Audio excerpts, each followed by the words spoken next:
This program is coming to you via Relay 2 satellite, a spacecraft orbiting the Earth at a speed of over 17,000 miles per hour. Xirtus. Hey, everybody, tune in to Recent Tartarian. Recent Tartarian. Recent Tartarian.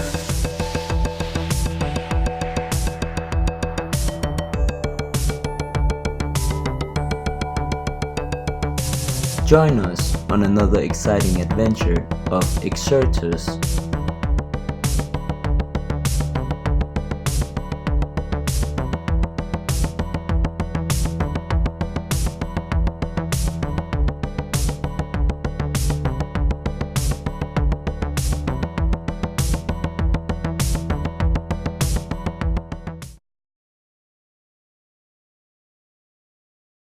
The Colossus of Apennine.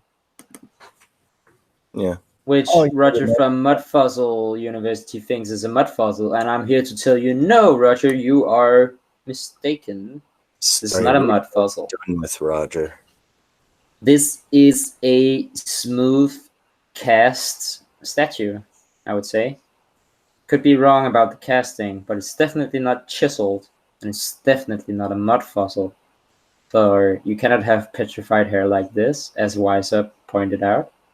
And you cannot replicate this in a mud fossil experiment. I would urge anyone to try. Roger, you go do that. I'll pay you $10,000.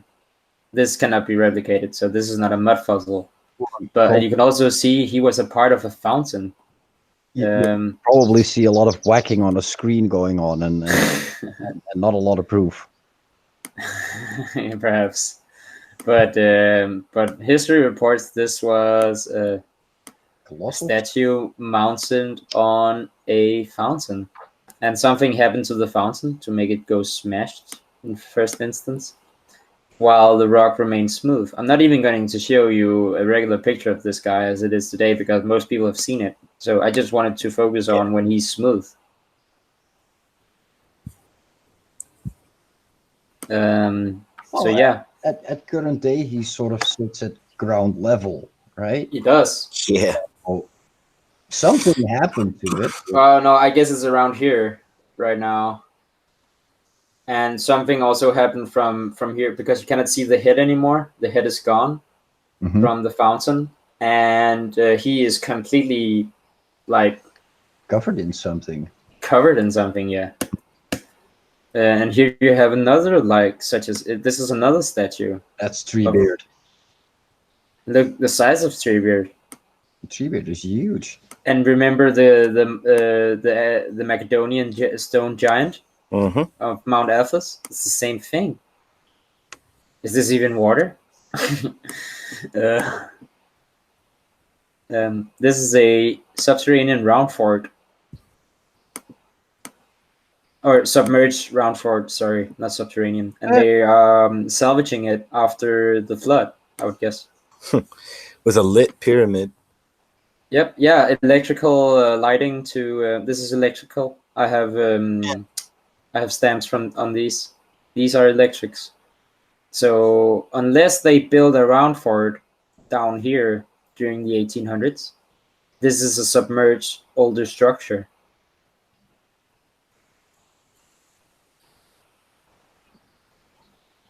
Oh, this is the conclusion, guys. This is mud flood. Where have I heard that before? And maybe this is when we should stop calling it mud flood. But it kind of is and kind of is not. So I will show you what's going on with this pig. Sudden enormous eruption of mud on the island of Taman off the shores of Great Tartary, beginning 27th of February, 1791.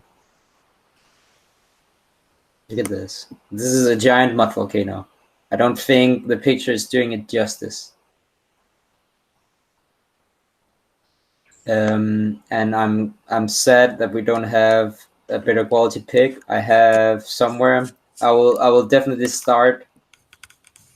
I will start here next time from where I left with this and talking more about this. So this is just, I'm going to leave it here. And Nathan, if you want to talk I'll let you talk now. Sorry. You want to I'm gonna have to look into Taman. Yeah, Taman. I'm sorry, this was so lengthy again. part of the process, right? This is okay. I just woke up. You've been at this since I went to sleep. Yeah. So, where do I begin? Well, you wanted to talk about harp. I'm gonna go on. You what? He's gonna go and mute himself. He's like, okay, I'm done. Goodbye. I've dropped the juice. Now I'll just listen. All right. You wanted to talk about harp. I specifically wrote that down in the chat. Talk harp. I've been mentioning it to a couple of people. Well, looking at the past brings us straight into the present with an eye for the future. Yeah. Now that it's my turn, I mean, we're a couple hours in. I don't even know where to begin. About 2. We're about 2 hours in. People are used to this by now. Yeah. Okay. Yeah, they're used to it. I'm sorry, guys. It's my fault. It's all good. No, that's okay. People watch. I would have gone first, but archive.org wasn't working, and there are some things that I hadn't. Yeah. Yeah, I just want to get that out there. I asked Nathan to go first. It's not my fault. It's my fault. I organized this stuff. Are you looking? All right. Yeah, I'm looking. Okay, so 1991 NASA Technical Reports server of chondrites, evidence for a lunar-like cataclysm. So we'll go full screen. We'll zoom a couple times so everybody can read. That's readable. This talks about the geologic ages. Oh, you sent us to Yeah, you and I talked about this briefly. They went on these Apollo missions. Apollo, why not a name for a lunar god? Why would they use Apollo? Because they were looking at the sun. And they were trying to look at the moon to show, I mean, if the moon has been undisturbed by man, then it's the perfect place to find evidence of what happened to the Earth and why things are so different. And if you think the government sciences and all of the departments, their measuring tools, devices, their data sets, if you think that they're not also looking at mud flood and resets, then you are very far behind. They went to the moon looking for glass. This looks at lunar bombardment. They look at the craters and the clusters, the crustal rocks. So, Nathan? Yes. Can we perhaps talk about that reinterpretation thing again? Of? NASA looking on stuff on the moon. Oh, yeah, sure. Moon is said to be in space, right? Yes. Space is fake. What if the moon isn't in space? What if it's just high up in our sky? There's a million different things about the moon, but the conclusion drawn from these are that people talking to each other, not releasing this for the public, are saying, we went to this place because nobody goes here and it's relatively undisturbed. So, assuming the moon is either inside our atmosphere or anything like that, or maybe the moon is a spot on the Earth that we just never, ever go to. Maybe the lunar landscape is a portion of the Earth's surface that's just completely undisturbed. Doesn't matter. They went here to... you're talking as if the moon is a reflection, right? That's in Podgevlabst. Nice. Well put. Because there is a lot of science about how, if you have a perfect circle reflected, right? You need a convex or a concave lens. Uh-huh. So there is at least, that to be said about reflections. So reflections are narrow. If you have a circular reflection such as the moon, and also you have the moon disappears when it comes within 4 degrees of the sun. It disappears completely, and the Muslim world all know this because the astronomers, they declare when the moon has returned back to visibility again.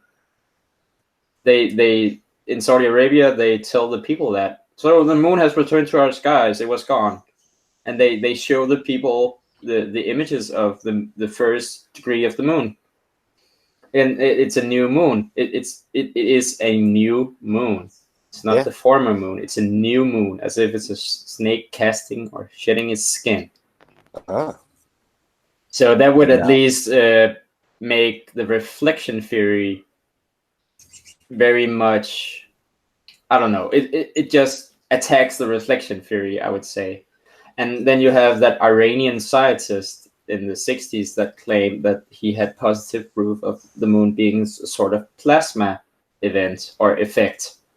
And those craters, if you watch the primer fields, and if you watch a little bit of Brian Austin Factbird, then you know.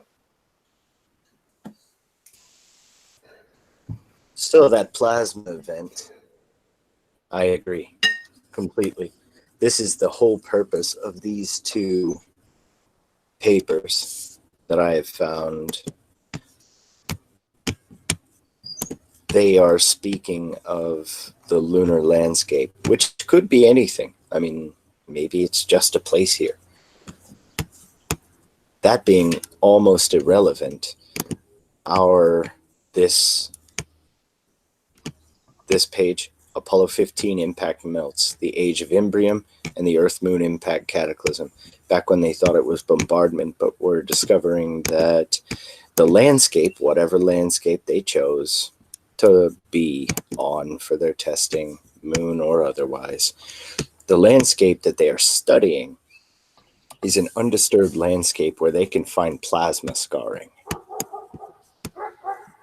blisters, and glass craters from electrical activity.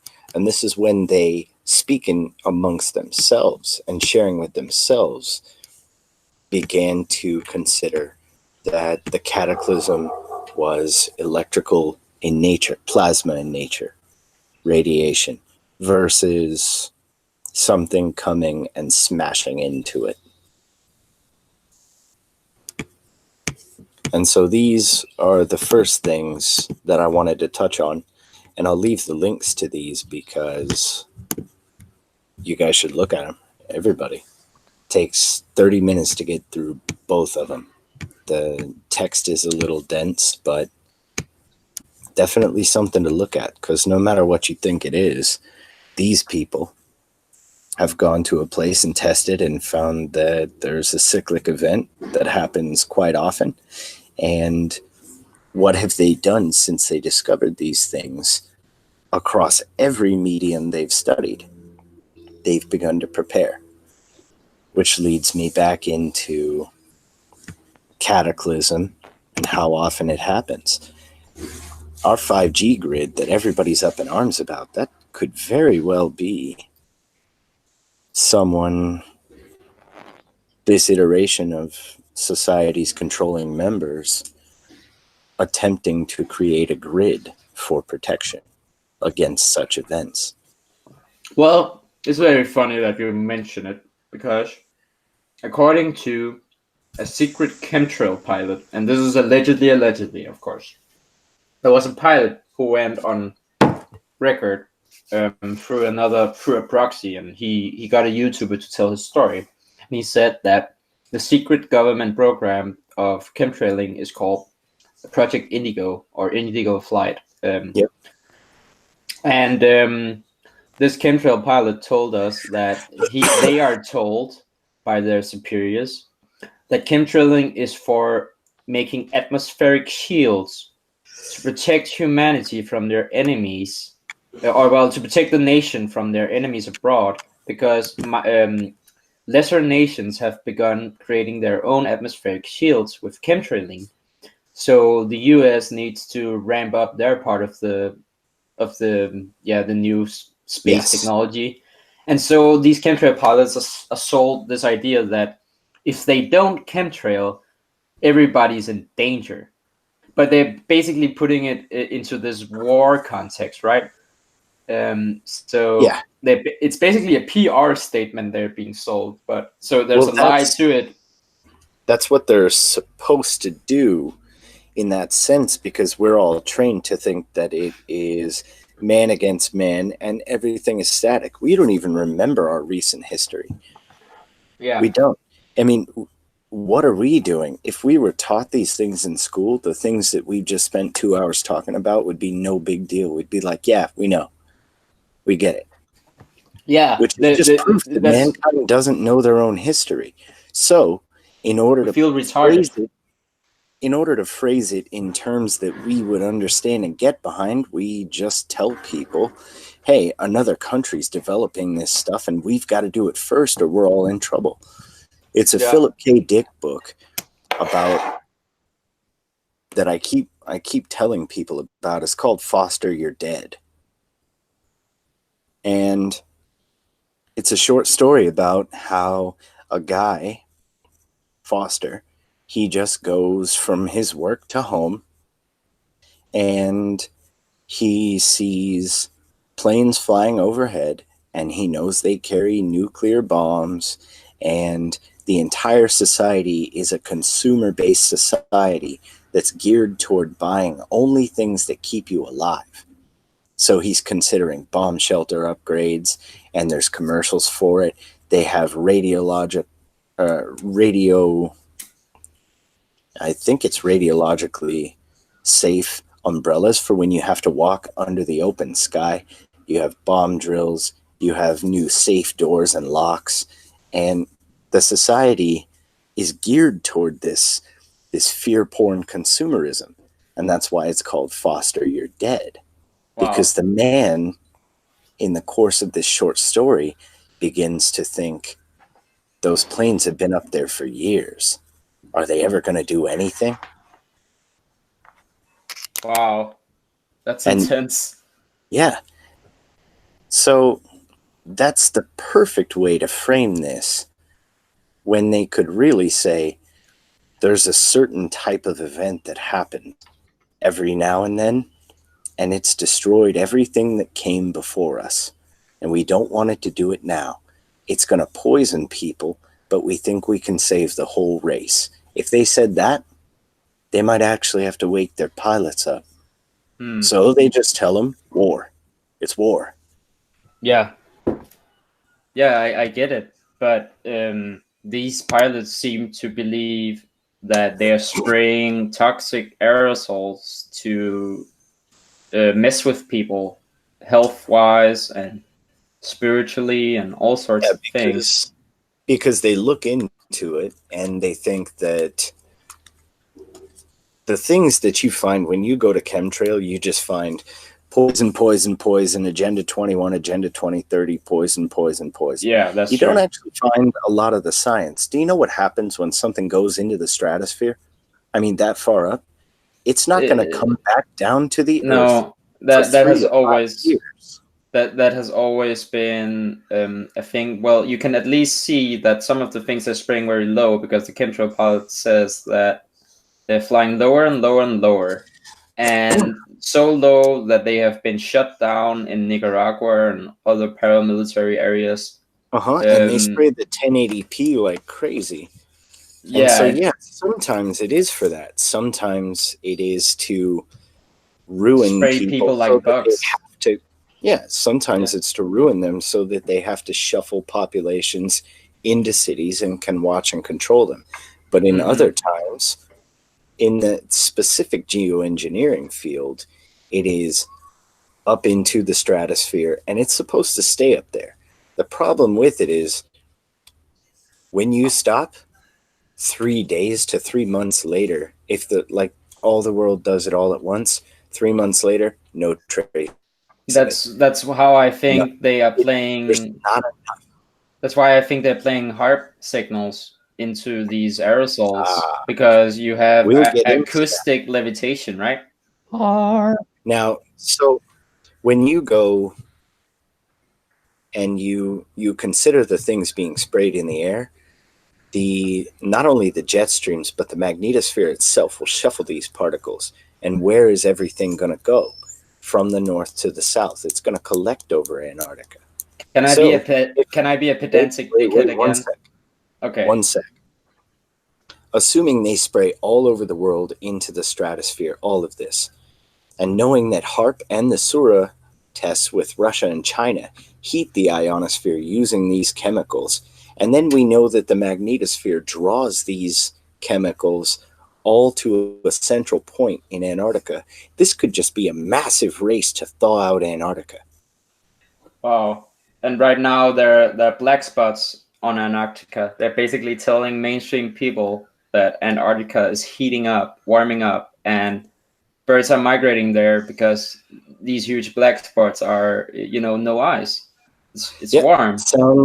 Sounds like they are trying to speed up a process that naturally happens periodically. So what are they running to? Oh, that would explain the sulfuric acid. That is a product of volcanoes, right? They're spraying that. They told millions of people that on live television. He basically it would seem that he told something that was very close to the truth, yet making the conspiracy movement, quote unquote, very angry. Exactly. So there you have it. There's just one idea, and there's tons of ideas. And rather than fight over which one's right, keep them all in mind. And when you find evidence for one, just stick it in that category. Find evidence for another, sure, because there will never be a consensus. And it's all driven by fear. There's this wonderful South Park episode where they have this conspiracy episode, and they go into the White House, and Bush and Dick Cheney standing there and basically admitting that they are a horrible conspiracy and they're going to kill people and stuff like that. And then the boys are like, oh, we gotta get out of here, quickly run. And then Bush and Cheney are like, go get him, guys, don't let them get away. And then they just laugh. Yeah, because the whole idea is to sell the idea that they are extremely powerful and that they have power that they don't actually possess. Because if you believe that, they actually have that power. It's very funny. Yep. At least in form, not in substance, but in form. Yeah. This is the craziest part about it, Foster. You're dead. Now, Foster, right? Think about that. Very good short story. Think about that actor, Foster, and the movies she's starred in, especially that about the plane. Oh, I might be I may be going off track. I actually have no clue what you're talking about. I might just go and do a Hollywood analysis and see if I can connect some dots. But yeah, carry on, Nathan. Sorry. Here we go. Yep. You see it? Cloud seeding. Space sounds mirrors. Really nice, but yeah, it sounds really nice, but this is the opposite effect. I mean, all of this, take figure 1 and 2. The cloud seeding is a specific type. This is the IPCC's general plan to suck your money, and all they have to do is keep it up for a couple years for this generation, about every 10, 12 years, they start over because every new crop of kids that comes out of high school needs a cause. And That's so true. it's, If you can that's just the core of it. create a furnace of idealism, then people will happily buy that idealism. Exactly. And so you can think of everything running on a 10, 12-year timeline. But this heart Interesting. machine stuff, you can heat the ionosphere. They work like cloud busters. You can punch a hole through clouds. And so one purpose is to punch a hole through the coming cloud nucleation. Attempts to get the sun through the clouds during this coming age, because doesn't matter what you believe it is, whether it's the sun or the sun disk, whether it's volcanoes or mud floods or anything, straight up, We're all going to be so dependent. covered in a miasma, because it happens every couple hundred years. There's going to be so much tephra caught up in the stratosphere that it will blot out the sun. Years of plague. And this has happened before and again. A very funny thing about that is that when it comes, it coincides with just about every major pandemic disease that we've ever had as well. And you notice, like Spanish influenza. It's really funny. Look up the years when Spanish influenza hit us. How does it hit us this fast in a time when travel from country to country of those affected would have been impossible? And also think about the First World War and how many reports of mud there were. So you have basically a tale about a minor mud catastrophe happening on the fields of the fields of battle. Some have speculated that these were due to frequency weapons that would liquefy the earth. I think it's a bit out there. I think again we are putting man in nature's position, and we should not be so quick to conclude man is the cause of great catastrophes, because it's very hard to support hubris. Yeah, it's a bit of the hubris, right? But my point was that comets, mud floods in the First World War. That was that. Yeah, it's a time of heightened volcanism. This is it, solar-induced volcanism, and the albedo effect. So the more cloud cover you have, I mean intense stratospheric cloud cover, the less radiation, cosmic and solar doesn't matter, the less light radiation gets in, which means the colder you get. So as soon as you scorch the sky, welcome to the to the desert of the real. Wow. Scary and ominous. It will put us right back into dependency, because if cloud busting is going to be the be all in that mini age, then we are going to be entirely dependent on people with cloud busting technology. We should definitely learn how to do this. Yeah, stick some copper rods in the ground. Or Nathan, I'm still holding you up to we're making that organ tutorial. You're going to show me how to do it, and then we're going to show people, me being a dumbass and you being a teacher, how to do this. Just we'll call it something clever like harpsteading. Like harpsteading. Harpsteading. Oh yeah, that's great. That's great. This is another one. China and Russia are working on a controversial heating experiment to modify the Earth's atmosphere. Duh. This is it. They've been doing it for years, and it was recently that the reports came out showing the ionospheric heating. If we're supposed to be heating, and heating is supposed to be bad, then why are all the countries working on heating? Because it's about to get cold.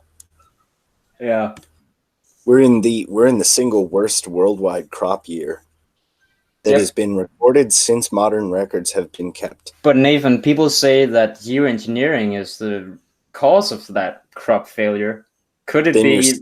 then you're still stuck in the idea that mankind is the one causing an entire Earth to change.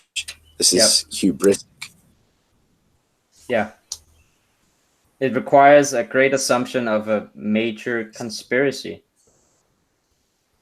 It requires a great assumption that man is the ultimate power. Also, that's Satanism. That's pure Satanism. Yes.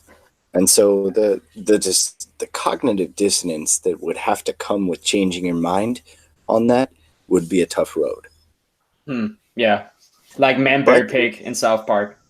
Yeah, climb every mountain. So, 5 experiments carried out in June. It was actually June and July that they finished these things up. They managed to change the temperature. And it is electron displacement. This is exactly what those Orgone cloudbusters claim to do. And our governments are doing this on a massive scale. Yeah. And they measured this with EM satellites. And you just type Sura, S-U-R-A, and you can read all these different articles. But the U.S. military learned from the Russian experiment, which is an older one, and built a much larger facility to conduct similar tests. And then HARP, established in the 1990s. This isn't for war. This is because we're in a race. Global powers are in a race to not die. Not only to not die, but to maintain control over who also doesn't die. Now, if they happen to poison people, that's fine. I mean, it's not like that really matters to them. But this is just a report. It's like they would rather have people looking at them through the conspiracy lenses than looking at this through the catastrophe lens. And why is that? It serves multiple purposes, certainly. But if self-preservation is one trait that we can tag to anyone who we refer to as they when we think of our world leaders, then this ultimately serves their number one purpose, self-preservation. Status quo, yeah. Yeah. That has always been my position as well, because if anything, law teaches you that they need you and you don't need them as such. And that is that was the clear conclusion from learning maritime law and equity and canon law, and then the law of the land, the law of the sea. That makes you make a quick conclusion that they need you. If that is true, Agenda 21, Agenda 2030 is utter bunk. It's busy work. That's it. And what happens if you keep someone busy for 12 years? There's another generation right behind you who's getting tricked into something. Yeah, it's Trevor's axiom. Yeah. Okay, so this future idea and this cloud busting tech, this heating tech, the spraying, all that aside, we'll dip into the past and take a look at just how much recent history we don't know.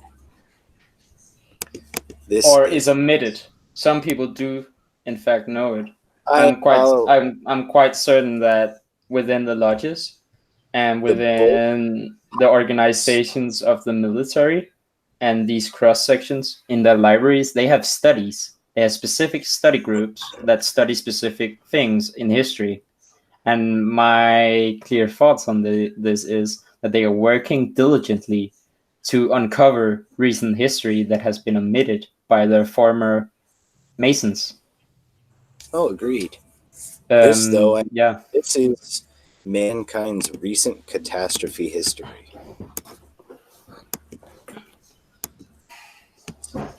Wow. And you can see this, yes?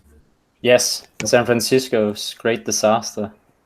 A full account of the recent terrible destruction of life and property by earthquake, fire, and volcano in California and at Vesuvius. Vesuvius. So is this book admitting that Vesuvius blew up recently? Yeah. And that it was not unknown during the Middle Ages where it was? Exactly. So, with an interesting chapter on the causes of this and other earthquakes, growing mountains and volcanoes, by Ralph Stockman Tarr, professor of geology in Cornell University. Formerly of the U.S. Geological Survey, author of geological textbooks, lecturer and student of previous earthquakes on the Pacific coast. Huh. And what is the first picture that you see here? Look at this gorgeous dome. Look at those men. Or that man standing there with his suitcase. Or whatever it is. So let's get right into it. I'm shifting chair. Much better.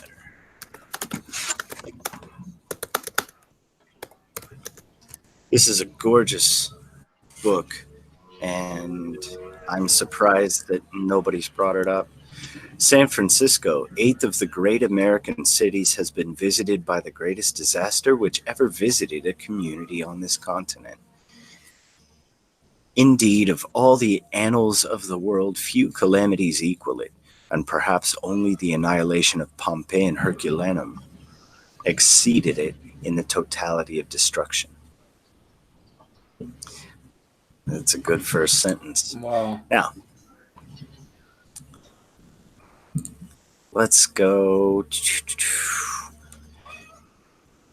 Vesuvius, after 20 centuries of activity, has only recently added another to the many tragedies it has occasioned. This fresh work of destruction is reviewed together with the ever-old story of the destruction of Pompeii and Herculaneum. Other notable earthquakes, floods, and volcanic eruptions are recorded with the accuracy which historical perspective permits. Wow. So, that's a note from the publishers. That's very interesting. So, let's take a look at a few of the things that this book shows. Through the contents, I'll just give a quick read. Earthquakes and their causes first. The San Francisco disaster. In the path of the conflagration, fighting flames without water, caring for 300,000 homeless victims. 300,000. What? Yeah. Death penalty for looting. And here's where it starts to get really good. They get into the penalty for looting? Oh, yeah. There is a story of how the military was brought in for this and to assist. And they actually told them, shoot on sight. Whoa. If you catch any looters, because the fire burned for days. Now, the funny thing about this is they directly retell a story about how some of them got a little out of control with this rule. There was a man that was fired upon while he was looting a jewelry store, and the soldier chased him 3 blocks and then stabbed him to death with his bayonet. Wow. Wow, that's crazy. Why did they emphasize killing these looters? Why was it so important? Why did they care about material goods? They wanted to discourage anyone from taking this opportunity to just riot in the city. So to keep that quelled over the course of these few days, they just said shoot looters on sight. And so a few horrific tales of murdering of looters gets out, and then people don't do it anymore. Brutality, a show of force. So here's where they get into the numbers, though. This is great. Nation gives millions for relief. This is huge. They go into the numbers in millions in insurance claims, in losses, in property damages. They also reflect on how the stock market didn't crash and how the banks did not go under. That it was 30 years later when this started happening. Well, which- yeah, the banks did not go under, but there was no federal government, right? It was all local. It must have been localized because. Oh no, they talk about the Bank of London. They talk about the London stock market as well. They say that the world really had no issue with this, even though this came on the heels of the Great Chicago Fire, which had the same insurance and loan and bank expenditure. So all of these cities in such a short time burned to the ground, called in their insurance claims, got rebuilt, and all the small people got brushed out of the city, and the big names took it over. And it was insurance money that allowed them to do it. Okay, but watching Static in the Attic this morning, he basically put the idea forward that a lot of these catastrophes that has happened on a cyclical scale could have been, divided between locations. So in one location they happen 20 years later, in another location they happen 20 years before. So He was saying that they could have happened at the exact same time, and we have no way of knowing. Yep. Yeah. Now this is true, but at this point in America, no. We have written records. We have photo documentation of everything. The Chicago Fire happened before this. Okay. I would also trust. I would also trust the historical record before, or at least until I see something that contradicts common sense. Yeah. Yeah. What he was getting at is how hundreds of years ago that may have been the case, especially when information traveled slower and they can't agree on their years. But in this one, we have a long-standing history of these events, and our history of these events is uninterrupted. This is 1906. So I mean, this is quite well recorded. Yeah, I agree.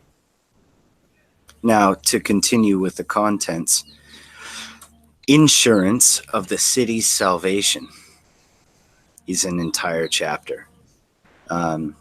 Rebuilding San Francisco, city strong financially, great fires of the past, earthquakes in America, science baffled by the phenomena. They say no connection with Vesuvius, rotation of the earth, Professor Hovey's views, Berkeley's opinion, and many Pacific shocks, an open question.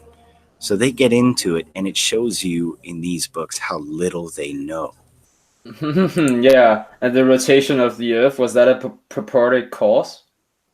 When they get into it, they say that this could not have been caused by Vesuvius erupting because it was too far away, and that there was an earthquake previously in the Cascade region up here in Washington that did not affect San Francisco, so it could not have been true.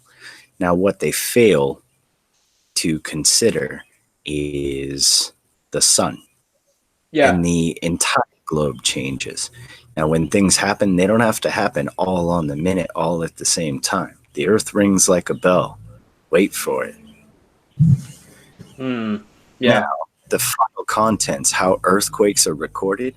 California, land of gold and romance. The Vigilance Committee. And I'll read this because it's short. Vigilance begin work, make war on ruffians. Committee's victory, mark completed. 5,000 men relieved from duty. And then Vesuvius, the chimney of hell. Great earthquakes of history is the final.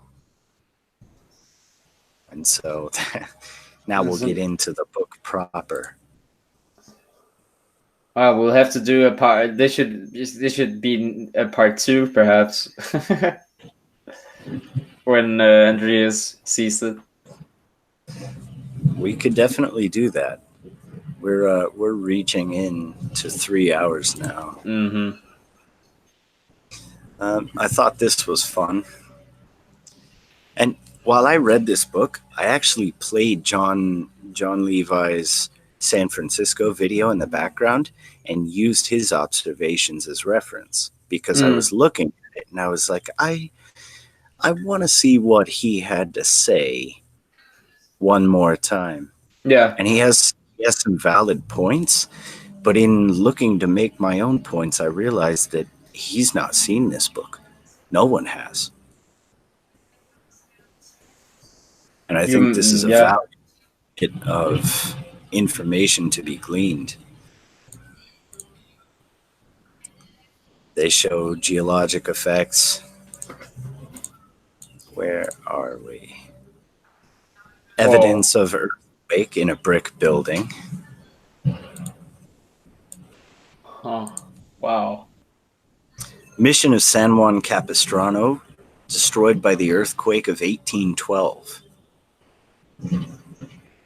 Look at that architecture. Yeah. Wow. This is a valuable book. Oh, yeah. They really went into depth on this. But earthquake and fire. How did the fire get there? Well, they talk about fire from the sky, right? Not in this one, no. No, they say it was a more mundane cause. And that the fire leapt from building to building. Oh, yeah. But do you know about telephone poles? I know that they exist.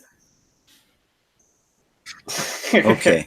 A telephone pole is an entire tree, and there's still a huge market around the world for these because the tree has to be of a certain diameter and large enough.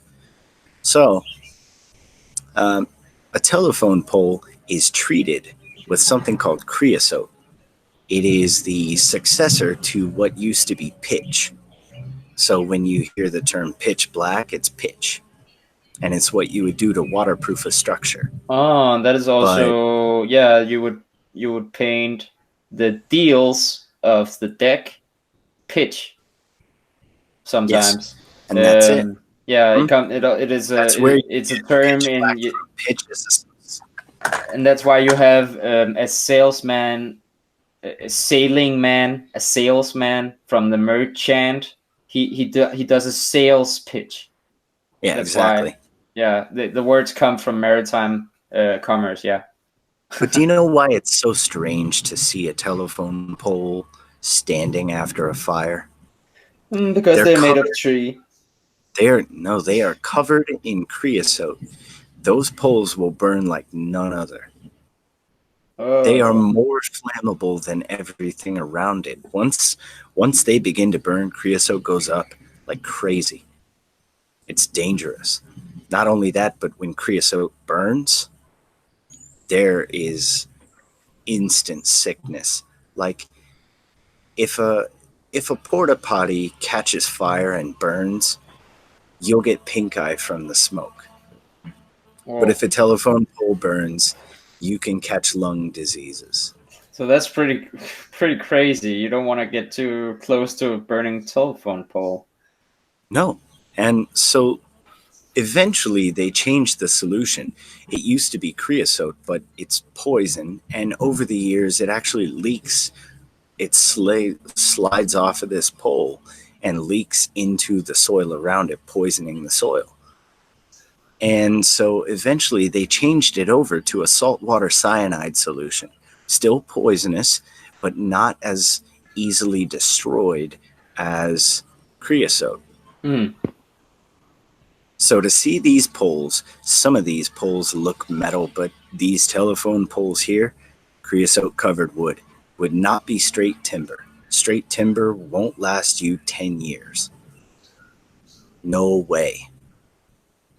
That's crazy because I have a lot of I could bring it up in a matter of minutes, but I have a woman I've been discussing about tree antennas of antiquity, and they would use trees as antennas. I will just carry on, Nathan. I will pull it up in a matter of minutes. Yeah, so this should not be. There's no way. They talk about the first shock that came, thousands in peril of death.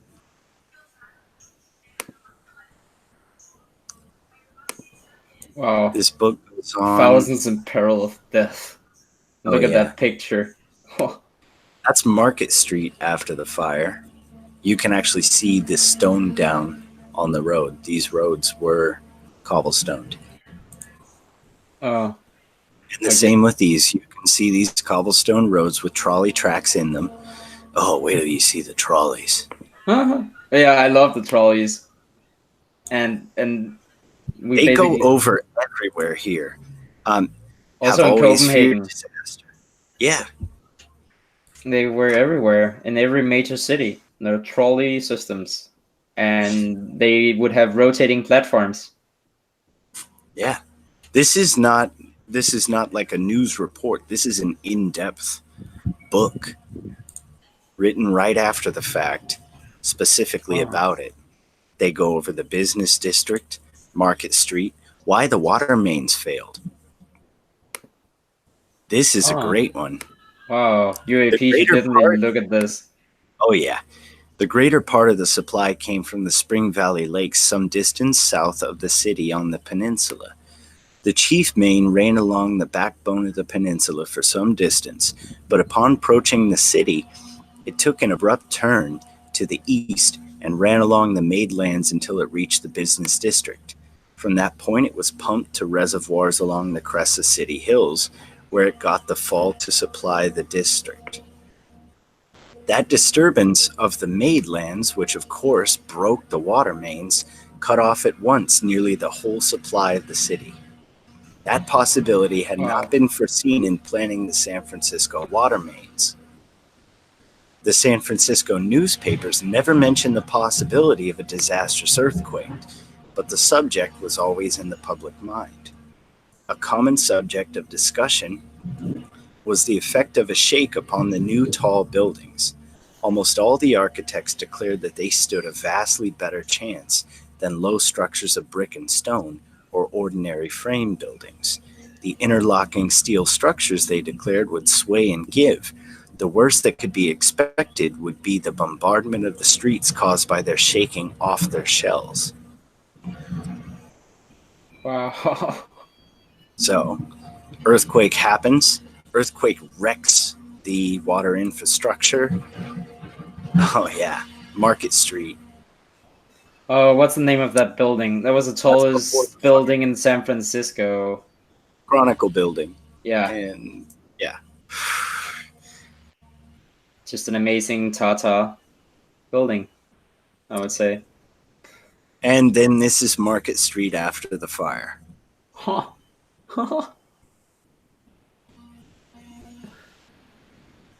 What a Wow. What a mess. Like, let's just take a minute of silence. I didn't mean that.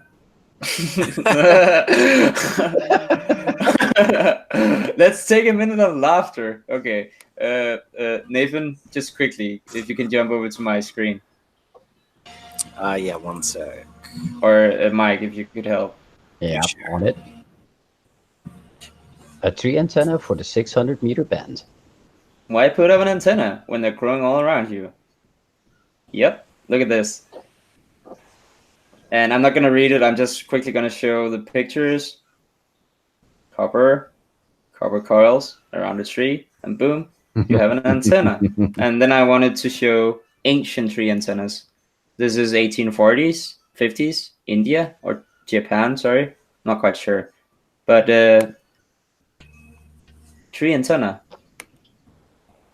And sorry, yeah, this is a tree antenna. I think I may have some more in here in this chat, but this will be fine for now. Also, there's a lot on tree antennas, talking through the trees. They maybe use radio trees in the past. We don't know, but it's pretty interesting to think about. Yeah. Look at this. Three wildest. I love it. I will send you these, Nathan. Do it, yeah. So, yeah, I'm back.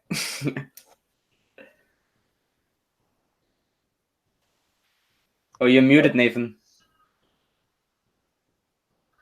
You are muted. It just took a sec for me to get the Oh, the button. sorry. Where the hell am I? The magnificent City Hall. That's the wrong tab. There we go. So, at least for the explanation of the insurance money, the process by which all of this happened, the photos, and you don't really find these photos. I've looked. These are some of the trolley streets. Oh. And note those archways in the back. Yeah, and how these trolley lines are just as today, like walking around in Europe, built right into a brick street. Yeah. And this memorial court and arch at Leland Stanford University. That doesn't look new. No, it doesn't. And it looks exposition-like, right? It does. Stanford is severely occulted. Look at this gallery. Yeah, that's a real gallery from It's the arcade, which same thing. Arcade gallery, and pyramid arcs, Starfort communication, and Starfort galleries, and catacombs. What is the connection between all these? So there is this collection never classified. This is the library. Since a collection's never been classified, no one living knows absolutely just what was there. Here, however, are some of the known treasures. He had a complete collection of Shakespeare folios, first, second, third, and fourth. Some of the early pages of his first folio were missing and were supplied in facsimile. And then they go on, an old prayer book and a hymnal, bound literally in boards, were interesting historically, for authenticated documents showed that they were the very books placed in the hands of Charles II on his re-entry into London after the Restoration. His collection of the Book of Common Prayer. That's an interesting common prayer. I've heard that mentioned recently. Where did I hear that mentioned? Okay, sorry. Other show books, Gutenberg, Axton, Aldine, Elsevier, and several firsts of Ben Franklin, and many rare and valuable incunabula. Also with the Hebrew collection and scrolls dated back to the 10th century.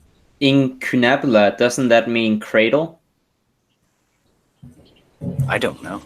That's Because why I struggled that with would be, if I'm right, if I remember correctly, that means cradle, and that would be a symbolical way of saying the cradle of humanity. So the real history, the guardians of history, that would be a society of the cradle. I've heard of such a society. I think it's called Incunabula. I might just Google that. Carry on, Nathan. Incunabula. Here it is. This is what the earthquake did to the trolley lines.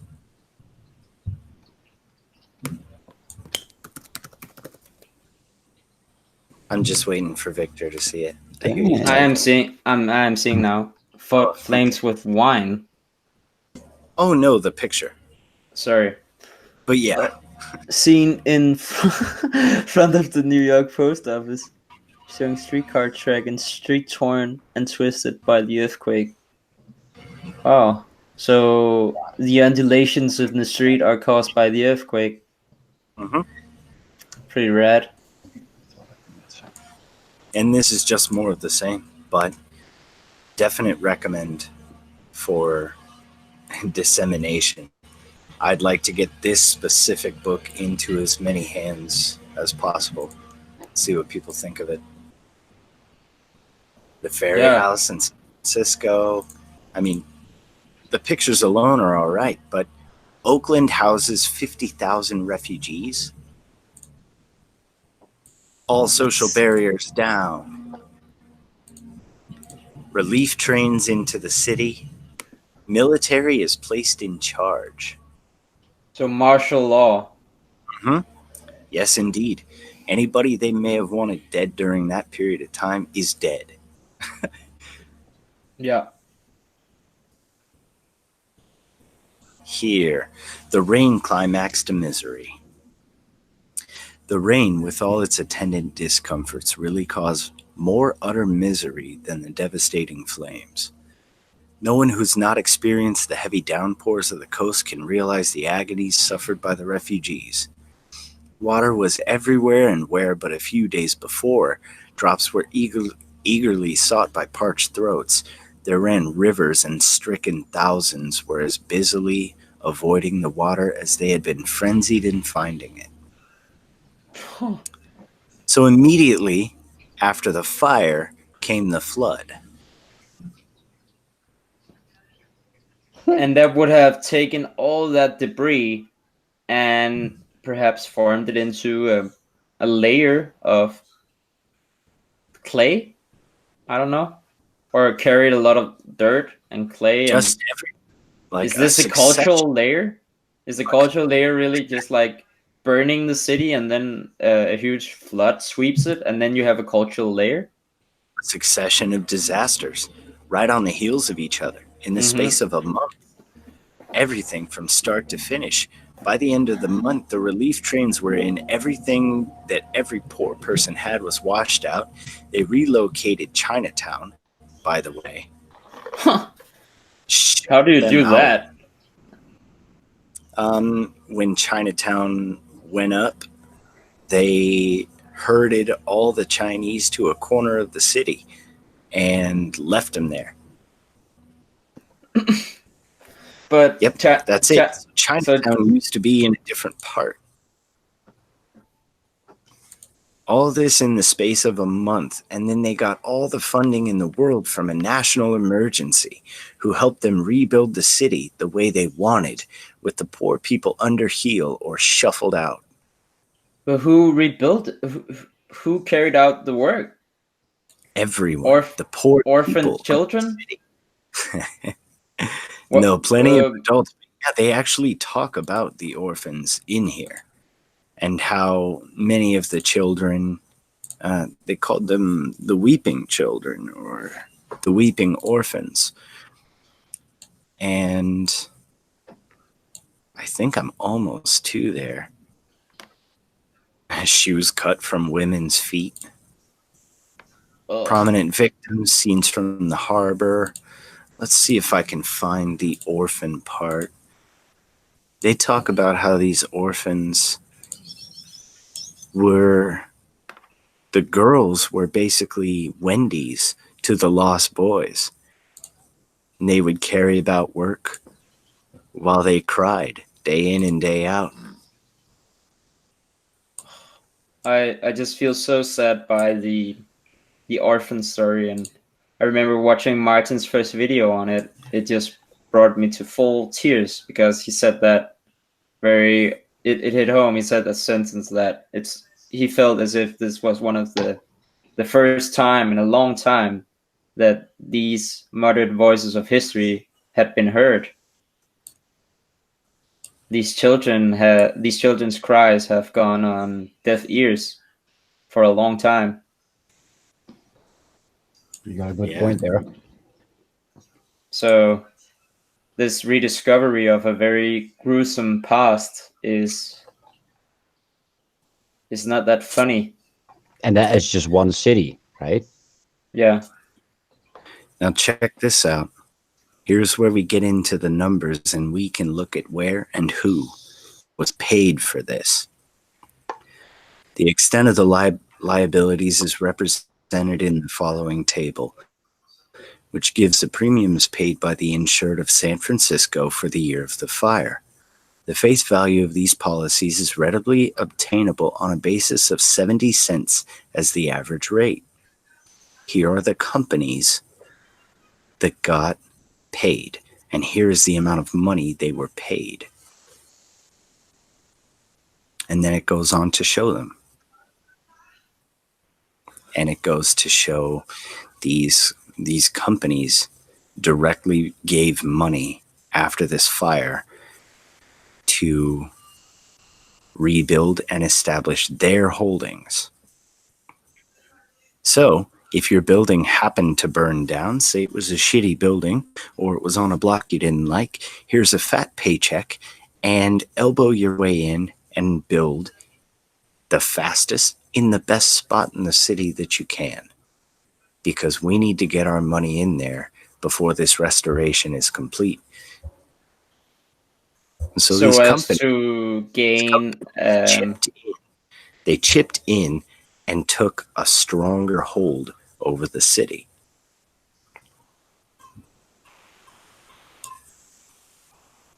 And they keep going on it. Foreign companies' holdings are actually, these are the insurance companies that had a stake in the city. London, London, London, Hamburg, London, Liverpool, London, Toronto, Vienna, London. Huh. Strasbourg, Stettin, again and again. Royal Exchange Assurance, London, Edinburgh, Liverpool, London, Gothenburg, Hamburg, London, Toronto. It's all the banking houses. Yes, exactly. So all of these claims are filed, and all of these men pay to build this city. It is their city. It may have been something else before, but now it is theirs. Huh.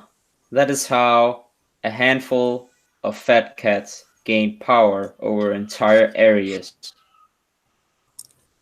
The total loss was estimated at $250 million, and the loss to the insurance companies at $175 million. Huh. Below are presented the amounts of respective fire insurance companies estimated they would lose by the San Francisco conflagration, compiled from official statements by the companies. And so they go on with the companies for losses that they filed. So the premiums paid out are different. These are the reported losses. So if your insurance company pays out insurance to the people, then the company turns around and reports their losses to the banks. So this is how much the companies got from the banks after they paid their premiums. So every pocket was greased. Every hand was shaken. This catalogs the transfer of money between hands as they took San Francisco and rebuilt it. Wow. The earthquake, maybe not on purpose, but the earthquake's a great excuse to start a fire. Opportunism. Yes. Disaster capitalism. Yes. These banks took a firm hold of something that originally was populated with all kinds and all types. And you could equate that with a Wild West type of San Francisco before, possibly. But after that point, no, firmly in the bank's control. Every bit of it. That makes a lot of City sense. strong financially. Banks well supplied with money. People will soon return. Yeah, it all makes sense. It all fits. It fits with what we have been thinking all along, but not just these details have not been And again, over, but we just haven't one city, focused right? on it. Yeah, this is just one city. Yeah, they talk about how the banks are just fine, even though this just happened to other cities. Great fires of the past. The San Francisco fire takes rank as the most destructive conflagration in all history. being a calamity of far greater magnitude even than the famous fires of London and Chicago. Present indications are that it has done upward of 300 million in damage and has made 300,000 people homeless. Then they go over the other great fires, and then they go over the dollar amounts that those fires represent. St. Louis, May 17, 1849, $3 million. Albany, New York, September 9th, 1848, $3 million. New York, September 6th, 1839, $10 million. And notice how all of these cities, I don't know if Charleston is, but they are all exposition cities. Yes. Portland, 15 million. Chicago, 1872, 200 million. Boston, 80 million. Baltimore, 70 million. That's it. A systematic. Over 100 years ago. So imagine what the value is of that money now. Oh yeah, just to get just add a comma and the requisite zeros. Mm-hmm. Yeah, I would think that $2,000 in that time would be akin to $100,000 today. Yeah. So I think we have to scale it up by 50. Maybe sorry, much more. But inflation is really the key to their perpetual success or their status quo perpetuation. So where do we find this in today's world? The California Super Dam. The Super Dam is planned. And so if they want that Super Dam, they have to wipe out communities and wipe out the old dams. So it'll be a disaster, just like the fires in California are clearing the land. The fires, then the dams come through, and then they build what they want and they control it completely. Anything that may have been free or open or not necessarily theirs enough will now be theirs completely. It's a business model. That's it. And when we talk about resets, this is a definitive case of an intentional localized reset. And we know that they study cycles because Dewin and Dakin's important research paper I think it was in the wake of the Second World War, Russian scientists, they concluded that astrology is the most important study to understand future and past, and for governments to remain in power. And it's a very detailed study, in-depth study in especially the economic cycles of the past. And both the Russians and the Germans and the Americans were very interested in this research. So they took it and destroyed their reputation, Dewin and Daki's, and they have basically gone off of that research ever since, I would guess, knowing many cycles and what they bring.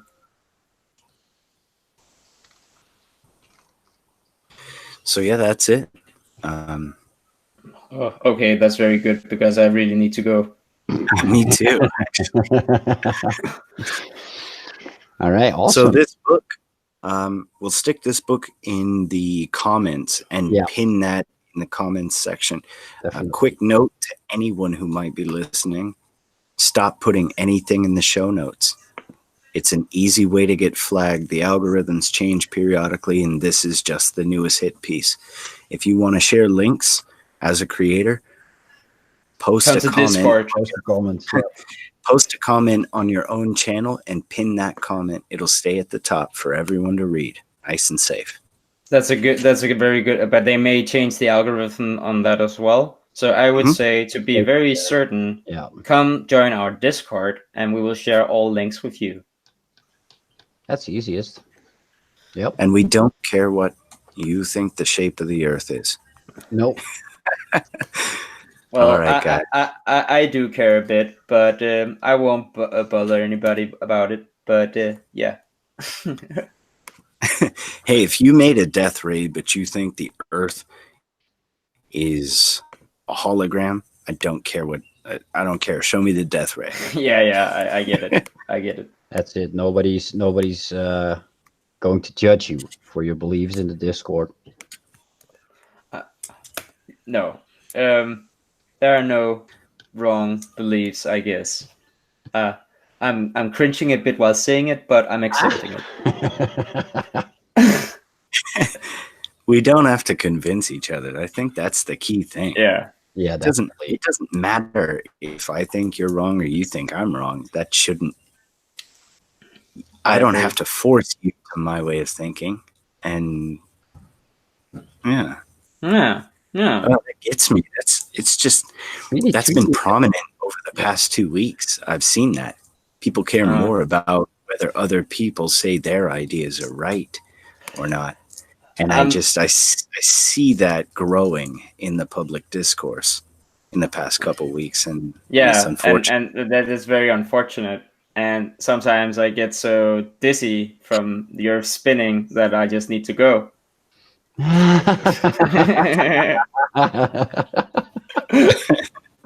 sorry guys. No, that's okay.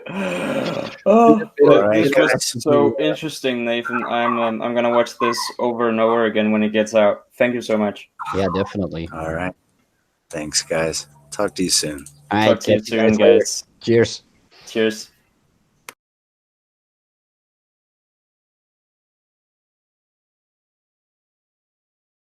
Where is this airing right now? Is this Recent This program is coming Tartary. to you via Relay 2 satellite, a spacecraft orbiting the Earth at a speed of over 17,000 miles per hour.